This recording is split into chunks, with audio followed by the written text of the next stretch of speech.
biayanya tuh kira-kira berapa sih? Karena misalnya sekarang anakku ya belum SD, aku belum riset sampai ke sana. Nah, bagaimana sih kita melakukan budgeting untuk hal-hal yang sifatnya masih jauh gitu? Karena kan yang mungkin gimana ya, planningnya masih jauh, tapi kita juga pengen mempersiapkan bisa atau enggak. Gimana sih cara balance uncertainty sama planning yang benar-benar udah kita risetin?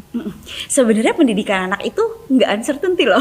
Maksudnya dia adalah sesuatu yang pasti. Begitu kamu hamil, dalam 7 tahun kamu akan bayar di SD. Ya kan, biaya SD-nya kan pasti keluar, dalam 17 tahun dia akan kuliah.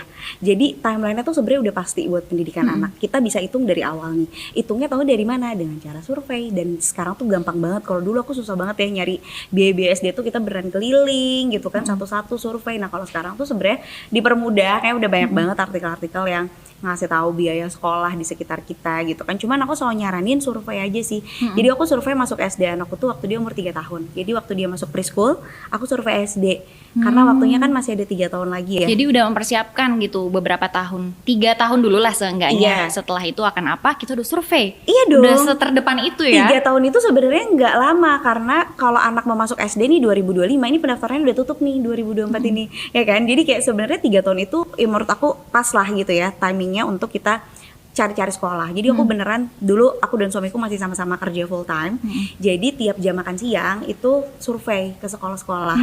Wow. Beneran didatengin. Bener-bener gak pakai untuk istirahat atau gimana, langsung dipakai gaspol survei. Dan waktu preschool pun gitu, sama juga. Aku cari-cari juga. Karena gini, SD tuh 6 tahun. 6 tahun tuh lama banget loh. Dan aku merasa SD ini adalah kayak hidup matinya anak, suka gak sih sama belajar gitu.